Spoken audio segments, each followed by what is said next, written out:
Lucky Lucky Podcast, Honora Voice. We are in the building and brought to you by Honora Whiskey. It is honorawhiskey.com. That premium American whiskey, honorawhiskey.com. We hope you continue to enjoy what's left of your summer. About 16 days out from Luke Fickle taking a beating. Yeah, 20 and a half. We told you the spread over at FanDuel was going to go up the closer we got to the game. The more the scouts got to see, media types got to see Notre Dame practice. We told you that was going to happen. But please, as you continue to celebrate the rest of the summer, please make sure that you do it responsibly. Let's get it left.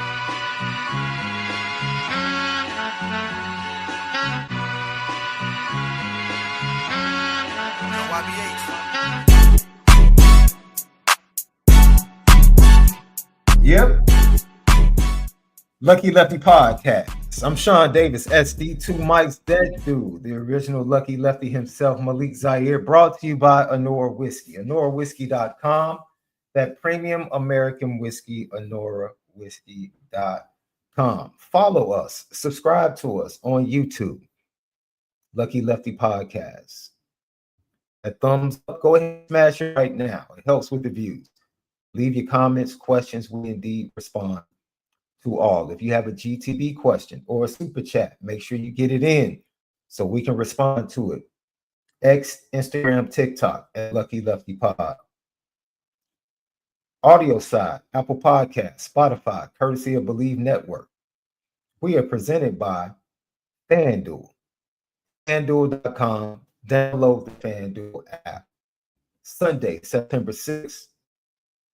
Lambeau Field, Marcus Freeman leads the Fighting Irish to take on Luke Fickle and his Wisconsin Badgers. Where Wisconsin is now a 20 and a half, no longer 19 and a half, as we told you. Once practice begins, scouts watch Notre Dame, media watches Notre Dame, the word will get back to Vegas, and the closer we get to the game, you're going to see the line creep up more and more.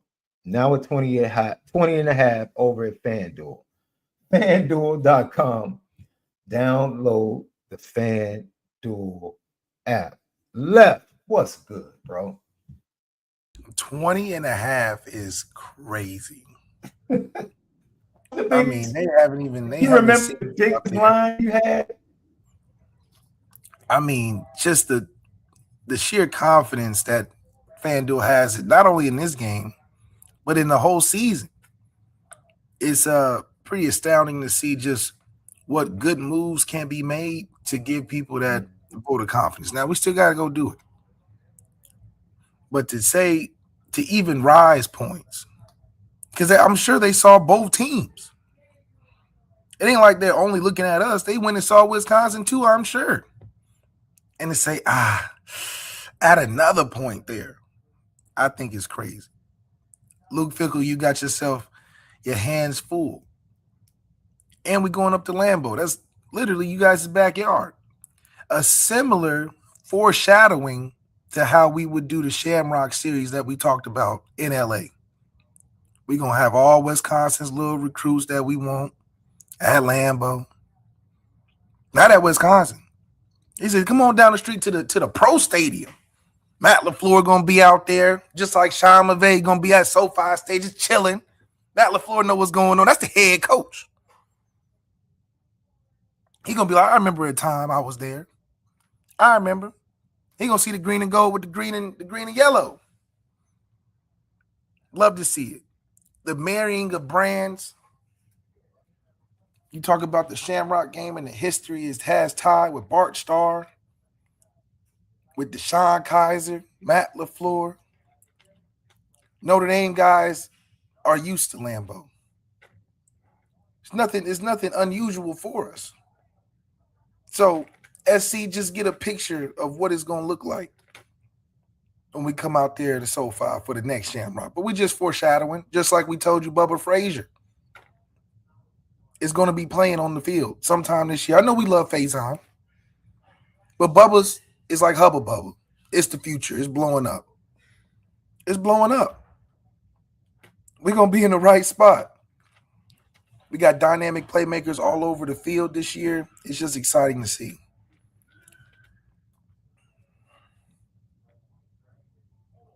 You aged yourself with that Hubba Bubble line, bro. It's not a Y'all lot remember of people that? that know about. It's not a lot Y'all of people remember that know Hubba? about Hubba Bubble, bro. Y'all know about the Hubba Bubba now. There's not a lot of people that know about the Hubba Bubble, bro. That's a pull right there. That's a pull. That's a pull. Lucky Lefty podcast, not the Hubba Bubble. I'm more of a Bubblicious guy. Hey, no, I was a big league chew guy.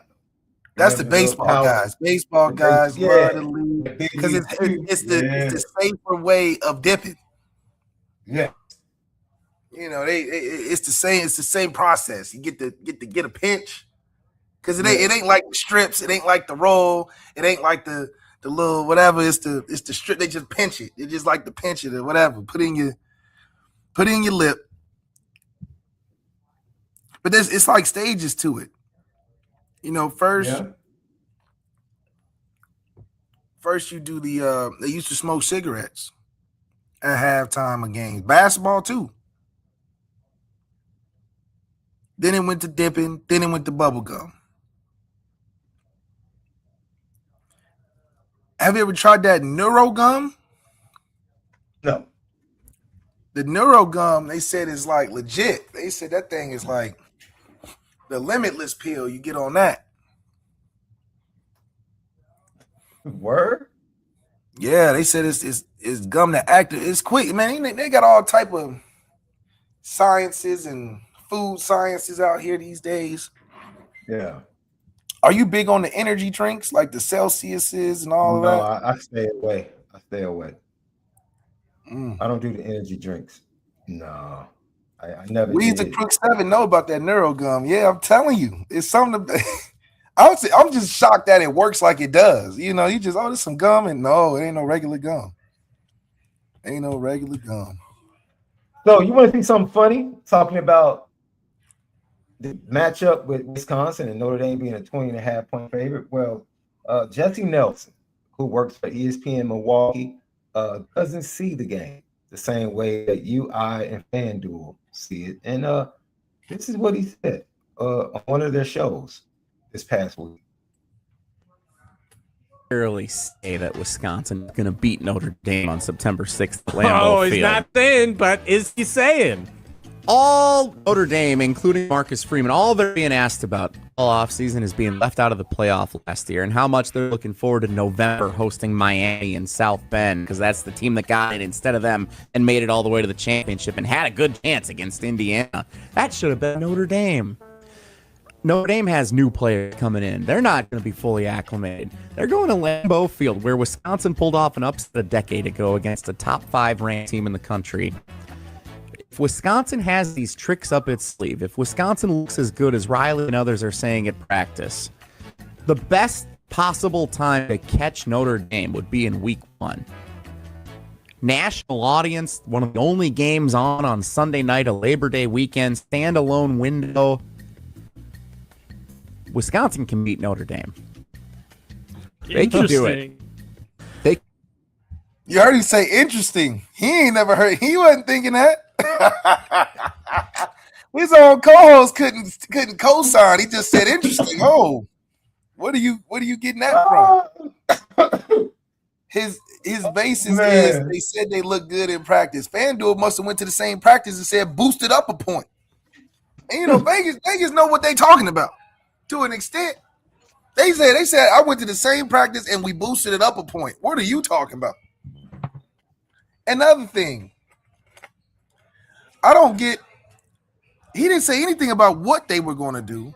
He just said there's a chance that they can catch us in week 1. Now, do you think if we did all that complaining about missing the playoffs in the first 2 games last year, starting slow and all of that we're going to come out and be slow again in the Shamrock Series with the new jerseys and all that? I knew it was over when they put Culver's patch on their jerseys. They would have been better off getting a Portillo patch. No, we Culver's don't. is a Wisconsin brand. No, It's a we ain't Wisconsin rocking with brand. Culver. No, they should be rocking with Portillo's if they gonna rock with a restaurant. No, Once they can't again, have Portillo's. They can't have Portillo's. what's that gonna be a Northwestern?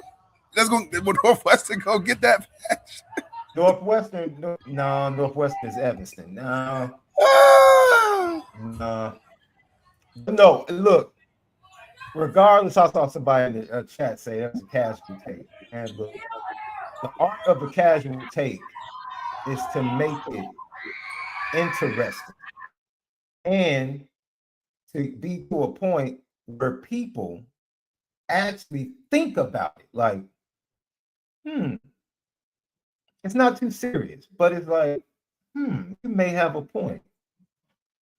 As you pointed out, Left, he has no point. He's not saying anything. He just said the Badgers are looking good in practice going up against the Badgers. They're going up against the Badgers. Yeah. They're going up against the Badgers defense. What? Yeah. Okay. They're looking good. All right. They're looking good against themselves. That doesn't sound too good to me. But I also think that shout out to my former colleagues, because that's our sister station. ESPN Chicago, ESPN Milwaukee is our sister station. So shout out to our colleagues. But I had to send a message like you tripping, right? You airing that, you putting that on the air. Now it's only funny too because his own co-host couldn't co-sign. He said, "Oh, that's it, just new information." Can you blame them for using the Notre Dame stimmy? Can you blame them? He doing 7:30 prime time. Yeah, that's your only prime time game of the year.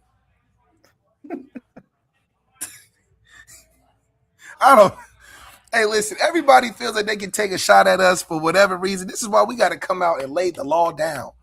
We can't give teams no credit of being within 10 points of us this year due to the fact that everybody just seems to think that they just going to catch us.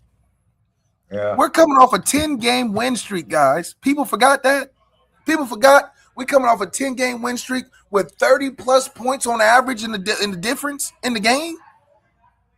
A 10-game win streak with a 30-plus point average of differential. That's what we're coming off of. So it already tells you missing the playoffs was a fluke. What team that didn't make the playoffs was averaging a differential of 30 points and a 10-game win streak? It's an anomaly. So I don't know if teams forgot or didn't watch the film. We was kicking butt the last 3 films that we put out there. I mean, it's not like we was Miami and trying to score in the fourth quarter a pit when the game was won. Where we got our starters in trying to throw bombs because the game is won already. We wasn't doing that. We were coasting through. And to think, a team that was doing that last year, coming back and being even better, Wisconsin stands no chance. They stand no chance. We're giving them, once again, a stimmy, putting y'all in an NFL stadium, giving y'all primetime slot. It's not because of y'all. It's because y'all signed the dotted line. That's the difference. Y'all signed the dotted line to meet us there, not beat us there. We just needed a new venue. And the difference is we think so little of y'all. We didn't even want to go to y'all home stadium. We said, no, we don't want to go to the jump around. We don't want that. Let's go to the real stadium. Well, I'm glad you brought Mr. Nelson. I'm glad you brought catching Notre Dame week 1. Because Marcus Freeman, he was asked about getting off to a good start. This is what he had to say. It's a January through August issue, right? And it's how do you evaluate everything you're doing from the minute the last game ends to the minute the first game begins. And we're not changing everything we've done, but we're evaluating everything we've done. And we're enhancing little things we've done in terms of how we practice, in terms of which days we practice, in terms of how much meeting time. There's a lot of different things that we've done from January, how we do spring ball, how we do our OTAs. And I'll let you know maybe after the season, like, did we feel like we enhanced in the way that we need to? I do feel very confident in the way the enhancements that we've made. But again, you're always trying to find ways to do that. And I know this has been a sense of urgency for me because of especially last year and the previous years before that. But everything we do, we have to challenge everything.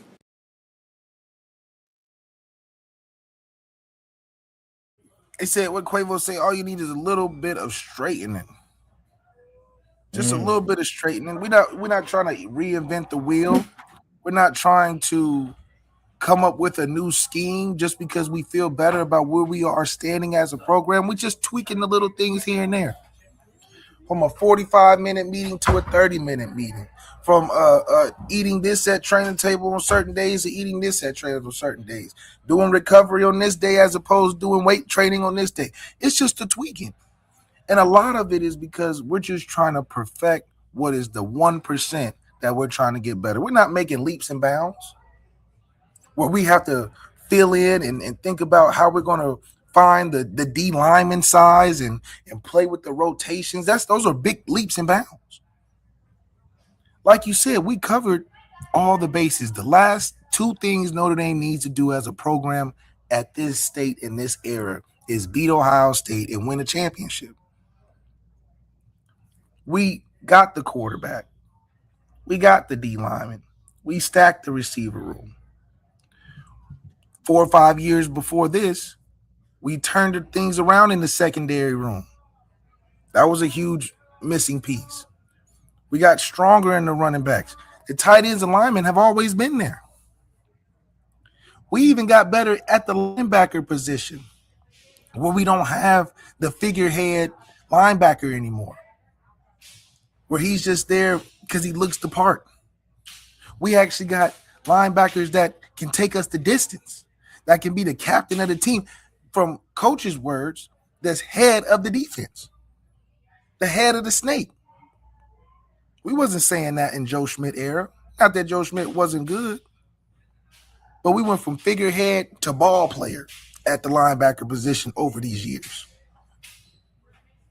which is an astounding thing that we make it look so easy. It's not easy to go from being desolate in one area and over an off season, not only correct it, but blow it out the park. That's what we did in the D-line in 2 years. So the strides that Notre Dame has made over the off season, even I almost feel like it's lucky. Getting a guy like Charlie Partridge to come in, bring guys with him. Number one, he brought 2 guys with him and then recruited a bunch of 5 stars that he sealed the deal with. That's incredible. That doesn't happen on a regular day, a regular coach change difference. Because usually when you get new coaches, guys leave. Think about that. We haven't been talking about guys leaving left and right. It's been, coach came in and brought this guy in, recruited this guy, got this better. It's something that is an anomaly. I remember when we were going through coaching changes, we had guys talking about, hey, I might want to transfer. I might, because you don't have the same loyalty.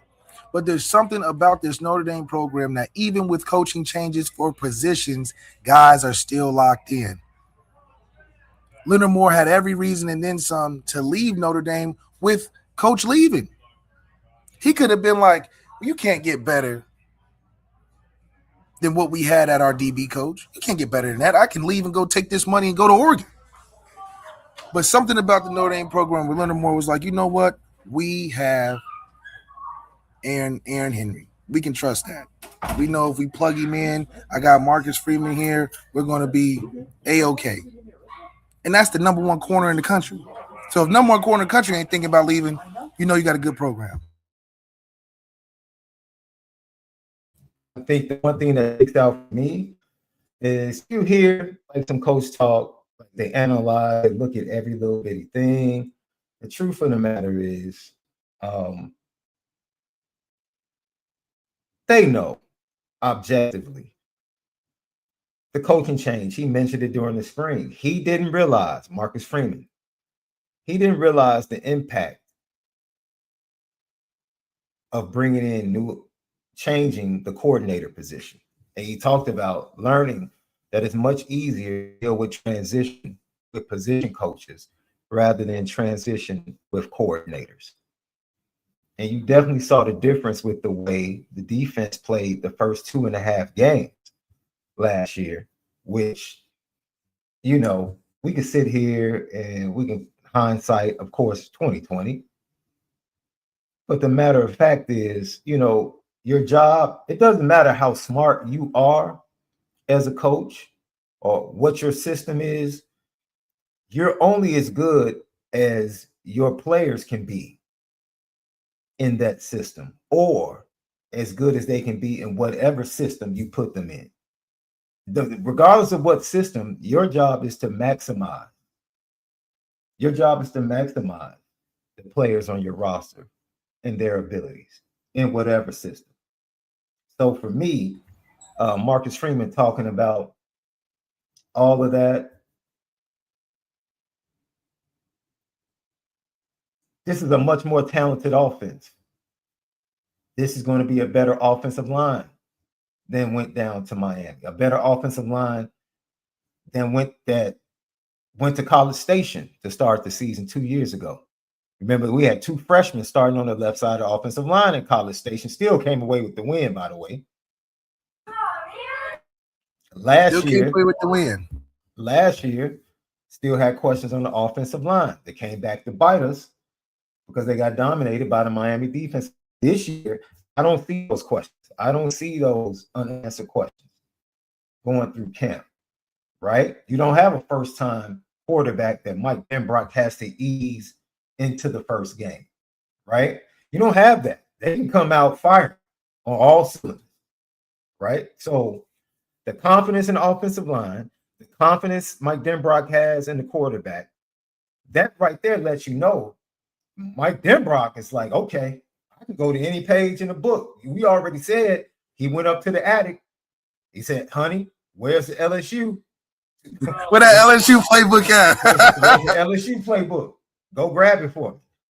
And I expect them to really come out swinging offensively. And I said this on IB earlier, Lev, and I want to ask fans, tell us in the chat, what position group are you most excited to watch play? It's got to be the quarterback. It's got to be. Why? Explain why it's quarterback. Because like you said, we spent the last 3 years with 3 different guys. And the stress that Denbrock had to take on of being like, okay, we can't unleash the dogs the first game because we don't really know what we have at the head of the snake. You look at the other side of the football with a guy like Drake Bone, who's been there about 3 years now. Comfort can set in with a guy like Drake Bone where you can start fast on the defensive side of the football. Because the head of the snake over there knows the calls, knows how to get guys lined up, knows his job. We haven't had that chance on the offensive side from an experience side of things.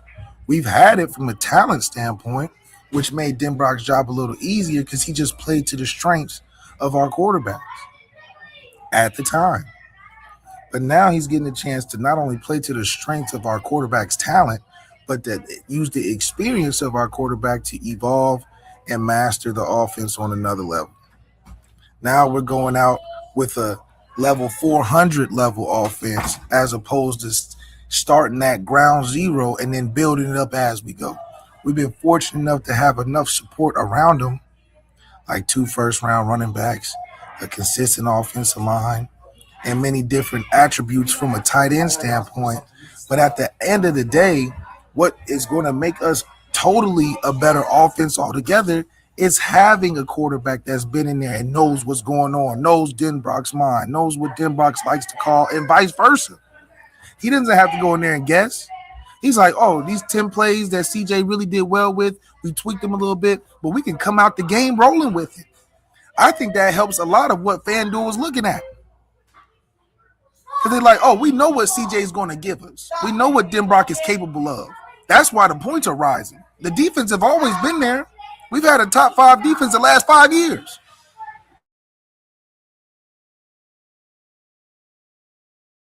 I think you're on mute. Just to point out some stats to back up what you're saying about the confidence that he has because of CJ Carr. I mean, look, 66.6% last year, 2,741 yards, 24 touchdowns, 6 interceptions.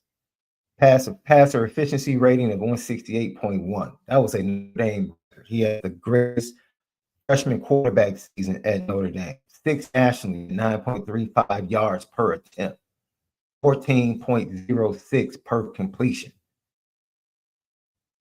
Responsible for 27 touchdowns. Now we go to the efficiency and advanced metrics. QBR, he was 8th in the nation as a freshman, redshirt freshman, 83.4. That's pretty good. But I want to go to this. There are 2 stats I want to go to. His big time throw rate, which is a stat from PFF. And so let me explain that. The big time throw rate is basically throws of over 50 yards completed, tight window throws, all right, throws made with considerable pressure in your face, and also plays off schedule where there was nothing and the quarterback makes something out of nothing. Those are the plays that they look at PFF to go ahead and calculate the big throw rate. His big throw rate was 6.5. You ready for this, Lev? The NFL average for a quarterback is between 4 to 5%. CJ Carr was 6.5. Your favorite quarterback in Buffalo was at 7.3. I just want to give people, you look at the stats and you say it's not impressive. 2,700 yards, 24 touchdowns. You look at Mendoza and say, oh man, his stats, his traditional stats compared to Mendoza. Like, man, but if you really look behind and look at the efficiency, there is one area we said we want to see him get better over the middle, down the field, over the middle and short to intermediate routes. Yes. Well, you know, it complemented very well when you had the workhorses in the back, where they're causing so much attention. I'll never forget the Boston College way, even leading up to the game, and what they were saying. They said, we're just going to do everything. We're not going to play conventional. We're going to come out here with a different game plan than the rest of the games we have scheduled this year. We're not running base defense. And they came out there with no safeties in sight, begging CJ to prove that down the field efficiency. And I mean, they got lucky a couple times. I mean, for it to be such a outrageous strategy, they got lucky a couple times. But more than not, CJ was still able to take advantage, and that's the difference that we've had as compared to the last couple of years, where the strategy teams had with us was load the box and play one high safety. The first time in a long time, CJ was able to change that perception, even with the USC game, where they tried to do some reverse psychology and give us 2 high safeties with those 2 first-round running backs, where he was like, whoa, what is bad strategy? Bad strategy, because Jeremiah Love took advantage, had about a 98-yard touchdown. We was ripping off runs left and right. Now, it did affect CJ in some ways, and maybe that is somewhat of a game plan moving forward.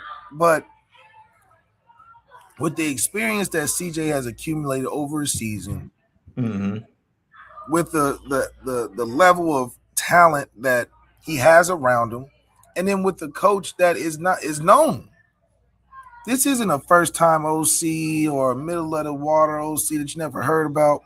This is a Heisman-winning offensive coordinator that's had first-round quarterbacks and first-round receivers and first-round running backs, first-round linemen. Check. You go down to the checklist of what it takes to be a great offense in a year. You got the OC with all the accolades and then some. Check. Got your quarterback. Check. Got an O-line. Check. Got a run game and a pass game. Check. Got a couple of receivers that can make some plays. Check. You got all the checks that you need to look and say, okay, we could go out there and do some damage offensively and prove it through what we able to show. Yeah. There's a reason why we're a top 5 offense going into the year. Look at what we're doing. We could play and compete with anybody in the country. There's not more than 2 position groups on any team in the country that you would take over Notre Dame's groups. That's fair to say. That's fair to say. Maybe you would take a receiver position group because we don't really know what it is going to look like. You would. I would honestly, I would take off the bat Ohio State's receiver room. Ohio State and Oregon. Remember, all their star receivers got hurt. They got hurt. They come back. Yeah. So that's 2, Oregon, but I wouldn't take another position group on either one of those teams over Notre Dame. I mean, what Julian saying is the same player, right? Same comparison to CJ. You taking what? Are you taking Oregon's O-line over ours? I'm not. Are you taking Ohio State's O-line over ours? I'm not, but they're all comparable. It's not like there's like this level and then this level. If anything, we're nitpicking, splitting hairs. Yeah. And these are the top, 2 teams in the country right now. We seen what a number 1 O-line at Texas looks like when they played a real team and real defensive line in Georgia. That went away real quick. That one game changed the whole Texas outlook on offensive line. One game. And you fast forward to the playoffs and see that same defense go against Notre Dame, and when we did it to them. So who maybe I'd take Texas receiver room over ours. Maybe.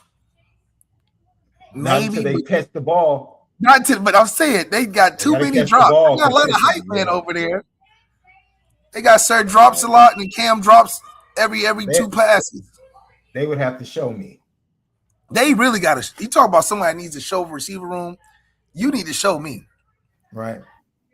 Because y'all recruited a guy that drops the football, and y'all had a guy on the field that dropped the football a lot in Ryan Wingo. Yeah. So I do think that if anything else, we're in a prime position to compete with anybody. Whereas before, you could pick holes, you can say this is a bigger focus, this is a bigger concentration or whatever. But with Notre Dame right now and what Marcus Freeman has been able to build is really second to none.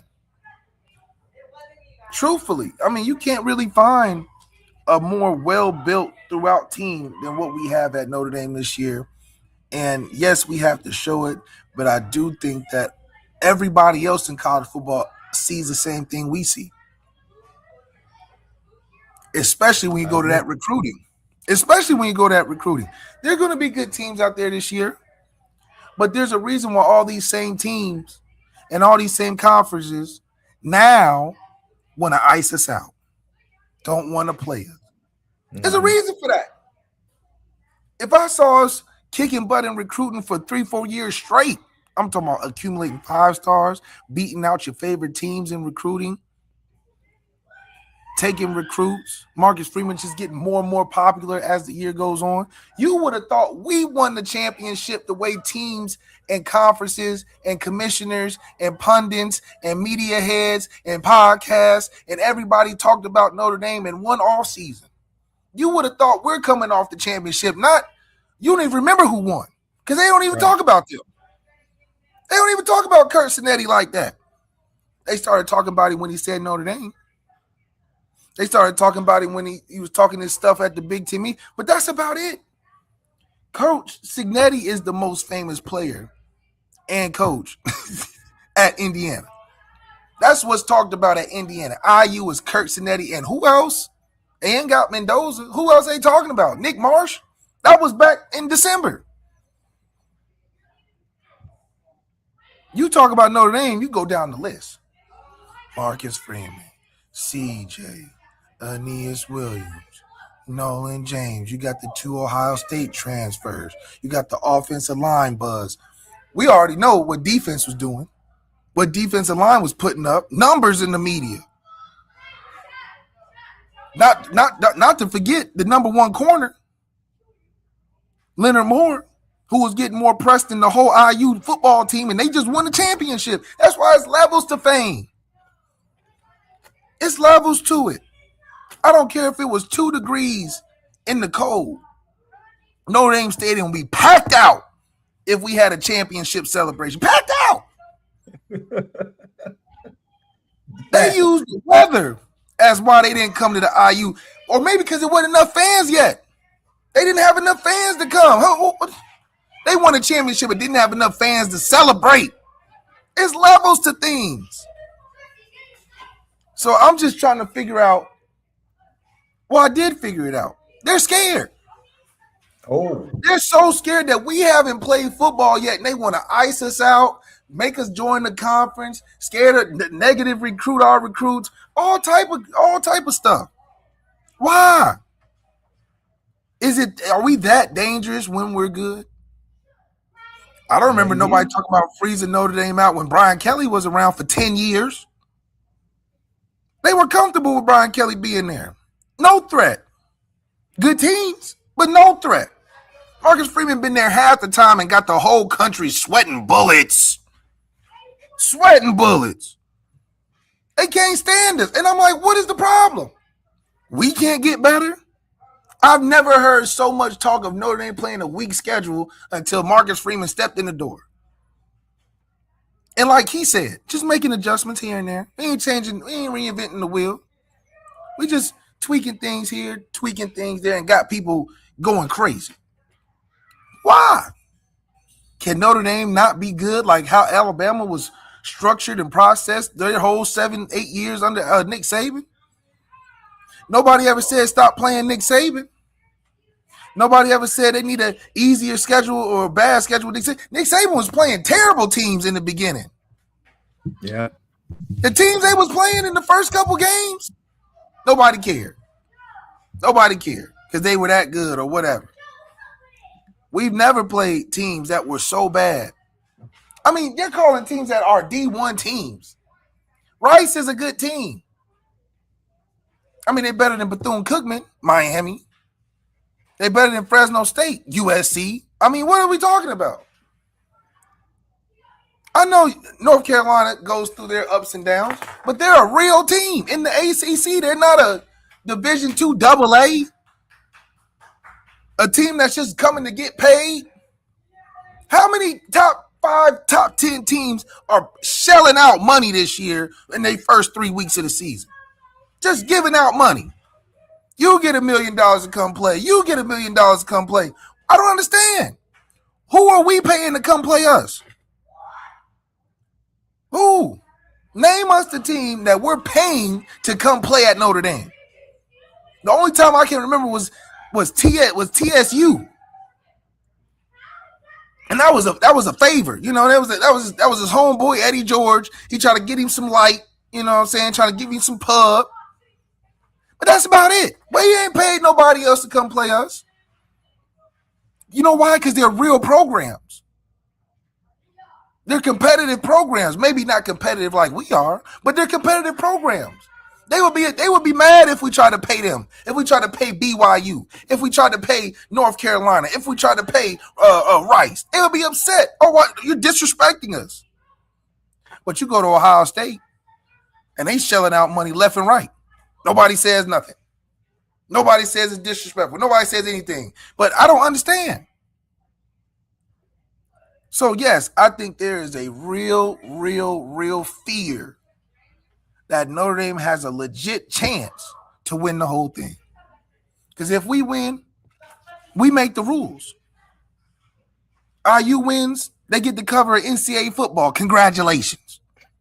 Congratulations. You got the cover of NCAA 27. Congratulations. And Leonard Moore was still on the cover. So you can't leave us out totally.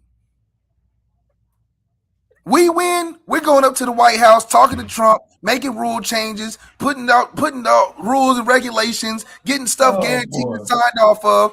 IU wins. Kirsinetti gets a new payday and a Madden cover or the NCAA cover. That's it. That's it. A new payday and the NCAA cover. That's all they get. Us, we changing college football life. Levels to this.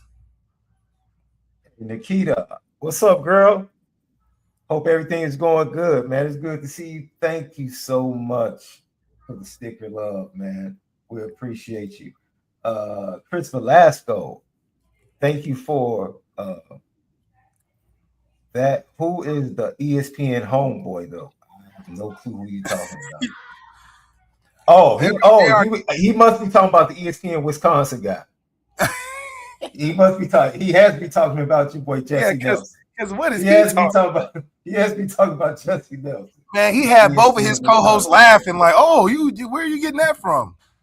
Like, this is new information to me. Like, for real? You're like, hey, we talking about that pre-show. You just right. You just sprung that on us. Even the producer was like, "What?" They're looking around like, who is feeding him information? I got nothing. I guess nobody chimed in because they was like, we ain't delusional now. Yeah. Lucky Lefty Podcast. Subscribe to us on YouTube. Hit that thumbs up right now. Don't wait. Hit the thumbs up right now. Helps with the views. Leave your comments, questions. We respond to all. Tap into the audio side, courtesy of Believe Network. And then we are presented by FanDuel. FanDuel.com. Download the FanDuel app. September 6th, Notre Dame will invade Lambeau Field to take on the Wisconsin Badgers, and they are installed as a 20.5-point favorite right now.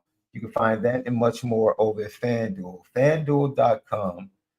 Download the FanDuel app. So one of the keys to getting off to a fast start, Left, you talked about it. We asked the fans, what position group are you most excited, or position are you most excited to watch?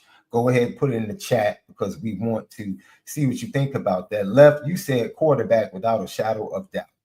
And Gino Gaduli was asked about his starting quarterback, CJ Carr. What's different?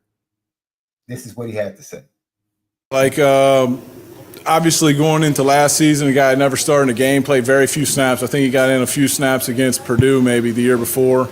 And obviously we kind of started the season a little bit slow, not wanting to put a whole bunch of stuff on his plate. And as the season unwinds, you figure out this guy can handle it.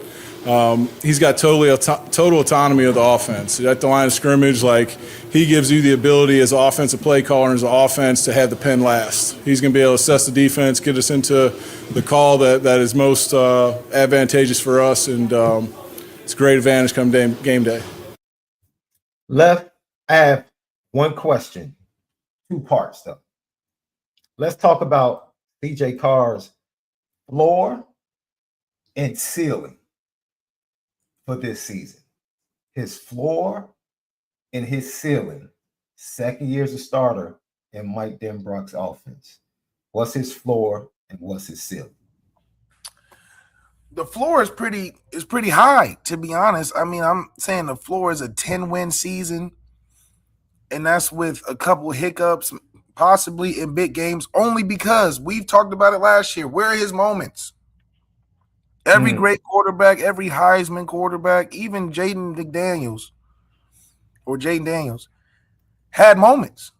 CJ's moments were few and far between. It's almost like he sat on a really good team with 2 really good running backs and did his job, really, which is really 90% of what you ask for as a quarterback.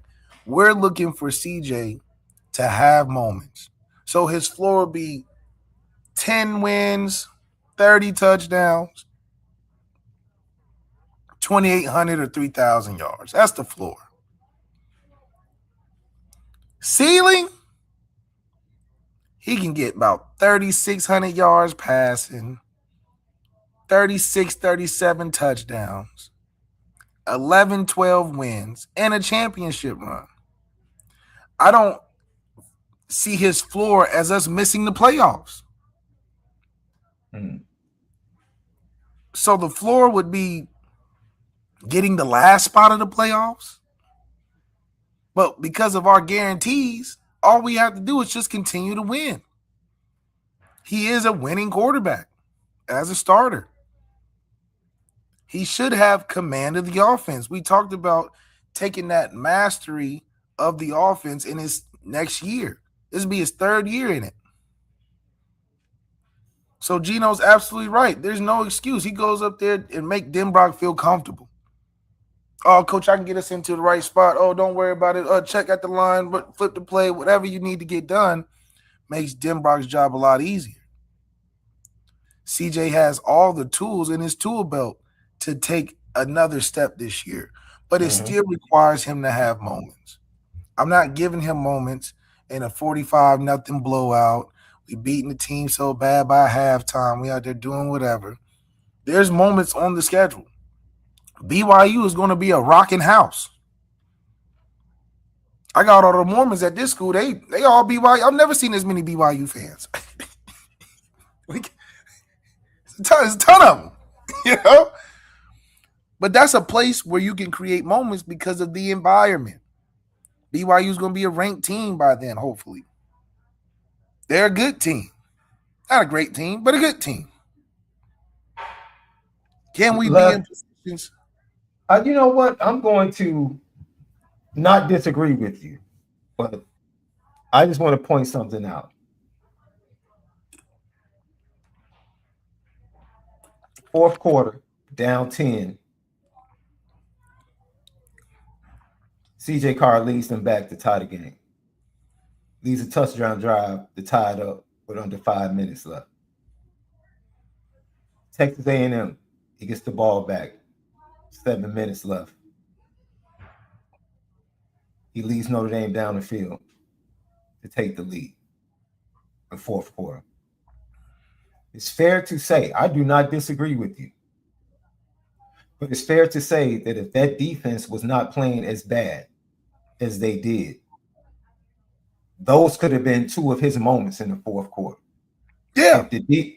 Or if his tackles didn't think it was basketball and they were trying to rebound and box out.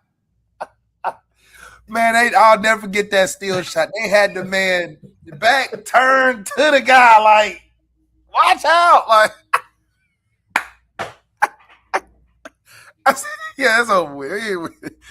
But yeah, you're absolutely right. There was chances for CJ that were robbed by circumstance. Yes.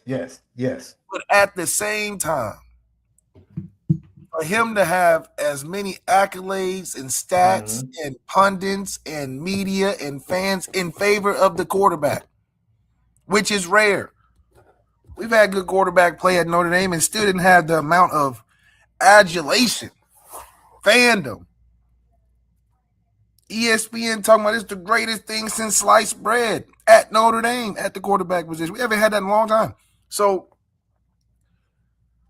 for him to have all this and still have no moments, it just leaves room for nothing but space and opportunity. That Miami game should be moments. Coming off of the last year debacle. Coming into this year is your home turf. There's allegedly and supposedly a better team this year than last year, which I doubt. I don't see us being down too much this year anyway. In the event that we are, let it be CJ to bring us to where we want to be, the promised land. In the playoffs, this will be also CJ's first time in the playoffs because we didn't make it last year. So that pressure of him being in the playoffs and leading his team through the 4 games to the championship, that would be a new experience for him. An opportunity to have moments. Now, are they going to be Heisman moments in the playoffs? They get the Heisman before, so I think playing clean, doing his job, and then making a few more plays. Now, we know that the decision-making is going to be more on CJ this year than last year. The ball's going to be in his hands this year more than last year. We know those two facts. So as Gino told you, yeah, he go up there and manage the game and do this and check this and put us here and do that and make the right read. And that's what we're going to see on display this year. Last year, we can be honest. We can be honest. He was on a ride of a lifetime. The ride of a lifetime. You got the Doak Walker and another first-round running back on the Saints. All you got to do is turn around it. How many times last year will we pent back on our own 5?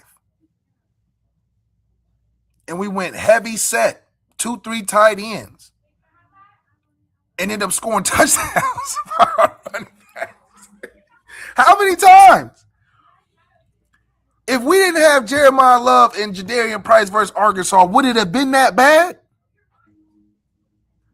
Because if I remember watching the Arkansas game, we were throwing swing passes to Jeremiah Love and Jadarian Price that were going for 50, 60-yard touchdowns. Swing passes. That's how I got 56-3. It wasn't necessarily CJ dicing them. He made some good passes. But the respect that other defenses had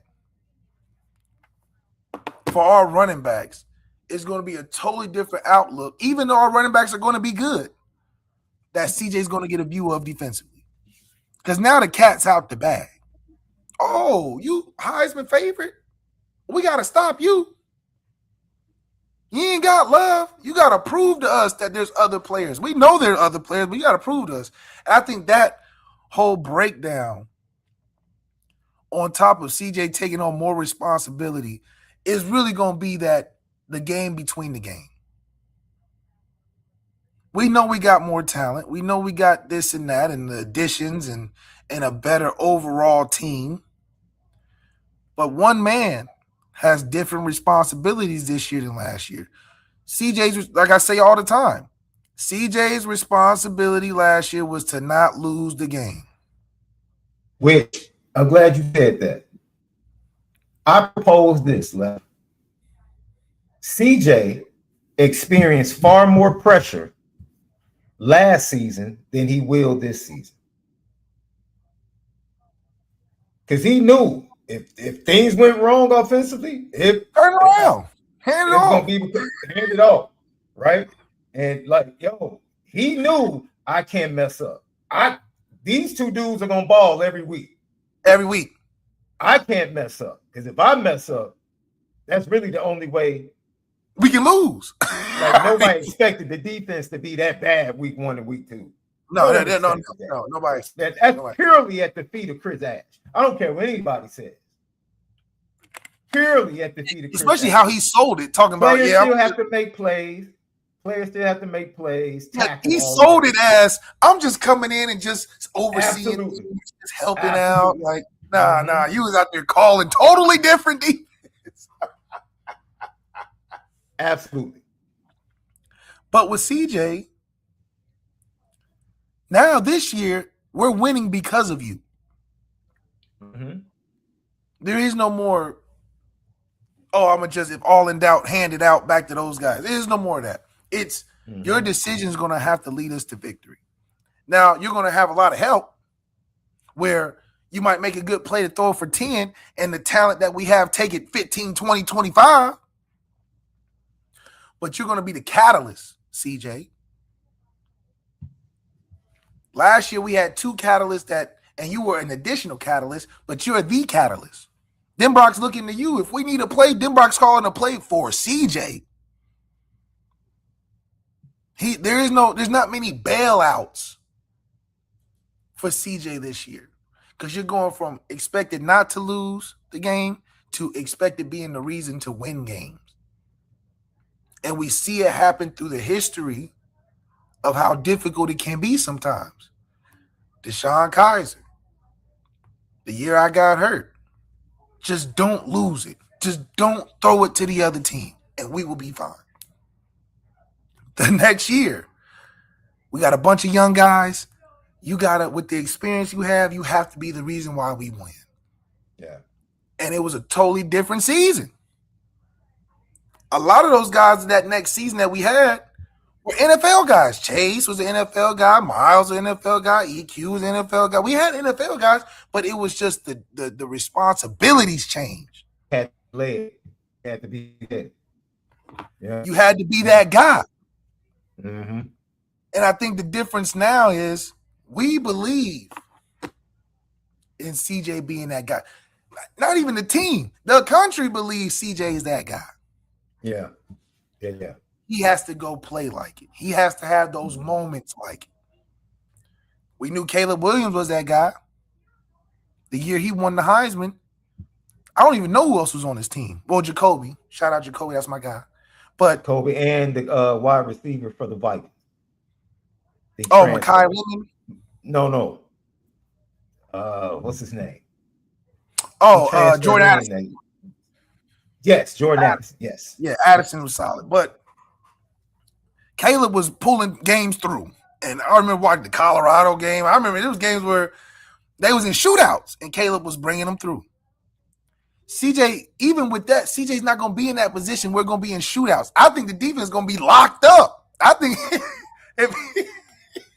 defense is going to be crazy. This is why I can't quantify. I don't think you can quantify. First of all, he threw for more yards per game than Fernando Mendoza did last year. I think it was like 221 for Mendoza, 228 for CJ. Less attempts on the year. I think something like 90 less attempts, somewhere around there, than Mendoza. So this is a running offense. It's a running offense. Mike Denbrock is going to run the ball.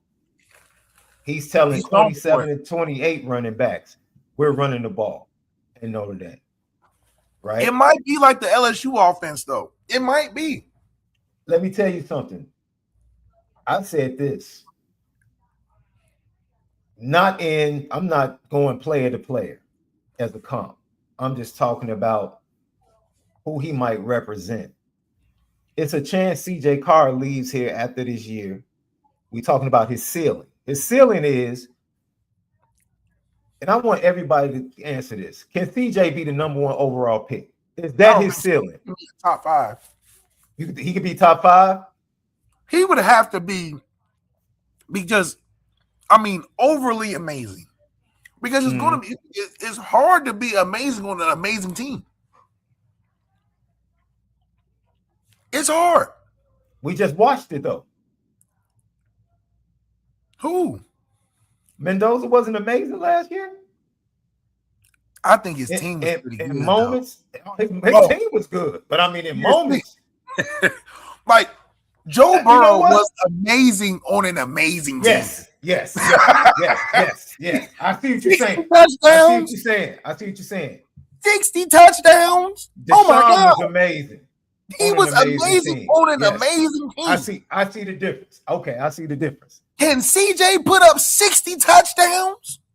That's worth the number 1 pick. There was no question when it came to Joe Burrow being a number 1 pick, because you just looked at the numbers. And yes, we saw Jamar. We saw Jet.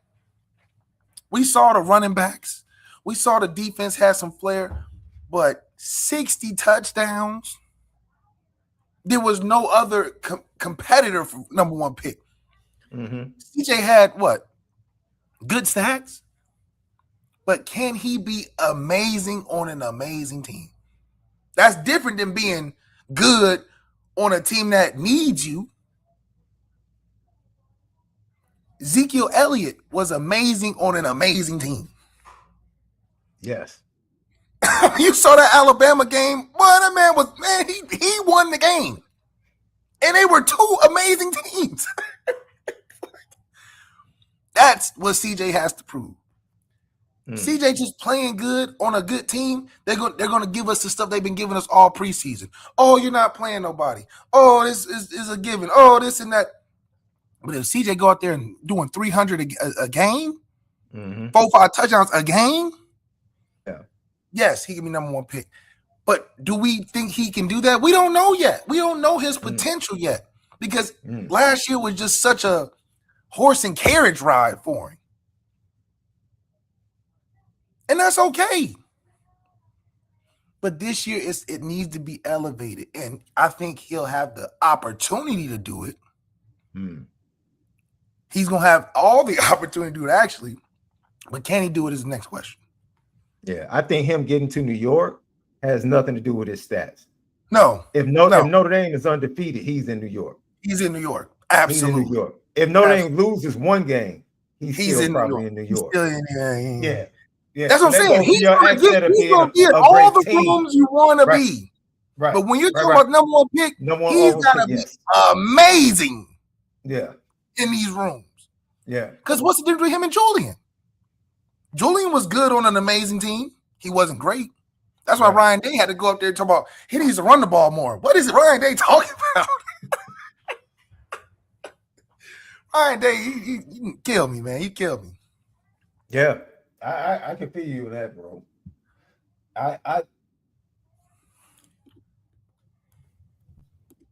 The fans, let's check out the chat. I think they jumped in with it.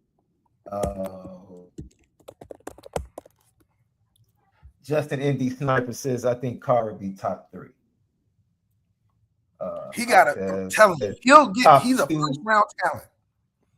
He doesn't have the physical traits like Dante and Arch. That's the other thing. Said, you put up 60 touchdowns, you'll beat Arch. If you ain't doing that, you're just gonna have to take whatever Arch gets, after Arch, because that's just you got the NFL, you got Peyton Manning and Eli. Arch is destined to be in one of them slots. I mean, that's hard to beat. You know what I mean? Yeah. Before we get out of here, look, running back duo or trio, left. Which would you prefer? Right? Because is it tough to have a running back trio? Keidron Young is making it tough. He's making it tough with his performance in camp, bro. But the way Jawan Sider coaches, he gonna have to change it up. Because remember, Keidron was probably good last year, and he was like, I just need 2. Y'all sit back. If this was Dean McCullough, I would say 3. Because we got Jawan Sider. Absolutely. We saw it with Dean. I don't believe that Jawan Sider can do 3. I just don't think that's his history. He didn't do 3 at Penn State. He didn't do 3 when he could have did 3 at Notre Dame. Now it worked out. But does he expand it one more? I don't know if that's his coaching style. Does that bump Nolan James Jr. down? They're all really. I'm excited about all 3 of them, though. I don't know, man. I don't know, SD.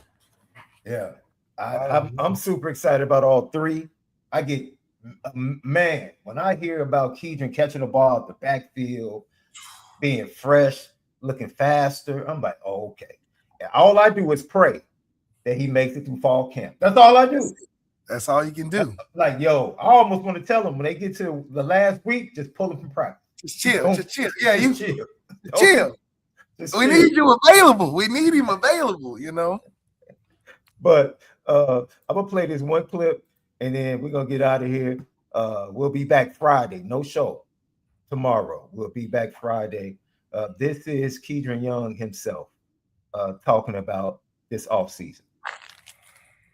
I feel great. It's probably the best I've felt in a long time. I'm almost like a year post-surgery. So I feel the best I've been through this whole process. And then mentally, I think I've had a very positive mindset through everything, just relying on my faith and, trusting God and trusting the process and just relying on his timing. So. Can you talk about the competition in the running back room and how each of you guys kind of push each other? We got a great room. Everybody's talking about J Love and JD leaving and how it's going to be a new group. I think we have another great room. We're all working hard. Coach is coaching us very, very hard. So I think we'll be good. And that's what fall comes for, to improve, get the room going, competing. Grown man, boy. I mean, it's a la carte. It's a la carte. Do you want the cheeseburger, the regular burger, or the chicken nuggets? What you want? I had a fire burger from Five Guys yesterday, by the way. I don't know if I was just hungry or they fired it up. It was fire. I mean, these brothers here, it's like ketchup, mayo, or ketchup, mayonnaise. No, ketchup, barbecue sauce. What? Ranch. That's gluttonous, bro. Ketchup and barbecue sauce? No, I'm just saying, those are the 3 top sauces. You got your ranch, your Okay, barbecue. okay, I see what you're saying, and like what you prefer. Yes, I see what you're You saying. can go either way. Either way you can go. And I think maybe it's just per game. Maybe we just say, hey, these 2 rock out, and then next game these 2 rock out. And then we play mismatch and match. I don't know. Because remember, this year's about CJ. I'm trying to see 3,500 yards. Yeah. Can you split up 1,000 yards between 3 guys running the football? I don't know. Yeah, super chat on the way. Archie Ingram, Sean, can you break down how tough we'll be if we get pressure with 4 and don't need the blitz? You Look already like know Clemson that. when they had 4 All-American D linemen. They was chilling back there. Yeah. I mean, that's what Chris Ash wants. And that's what Left has been saying. The strength of the defense should go from front to back. Yeah, not back to front. It only makes the linebackers and the defensive backs better, and they're already elite. They're already elite. So you're making an already elite group if you're getting there with the front 4. Sean, how do you feel about Jackson Vaughn transferring to IMG? I mean, the move was about, he didn't transfer for competition. He transferred because the school wasn't going to allow him to graduate early. Right. He was going to be like the first one to do it. They refused to change their curriculum, so he had to make the move. Jackson Vaughn is going to do what Jackson Vaughn does. All right. Val Washington State and Notre Dame would he have landed Marcus Fakatu but missed on Cisse and Aiden O'Neal? Maybe Aiden O'Neal. I think they still land Cisse. Last but not least, Left Indies or so strong. Caitlin Clark said Notre Dame is literally the coolest place on earth. Yeah, I saw that. Yep. Lucky Lefty Podcast. Everybody, go to luckyleftypod.com. Dropping couple of new articles tomorrow, but we have some good stuff up about the USC rivalry. Pete Bavacqua, what he's thinking. Go check it out. Check out our merch over there at luckyleftypod.com. Thank you, Jay Melvin, everybody that's tapped in. You guys are the best. The chat is always lit. Subscribe to us on YouTube. Hit that thumbs up. It helps with the views. X, Instagram, TikTok at Lucky Lefty Pod. Tap in on the audio side. We're back on the audio side. Tap in, courtesy of Believe Network, Apple Podcasts, Spotify, and we are presented by FanDuel. FanDuel.com. Download the FanDuel app. As we tell you always, enjoy the rest of your Wednesday evening. Continue to love each other. Please continue to keep Northwest Indiana, specifically parts of Maryville, Hammond, and Gary, in your prayers. Please continue to pray for them. For Left SD2 Mics, we bid you adieu until Friday, another edition of the Lucky Lefty Podcast. Make sure you continue to spin it different.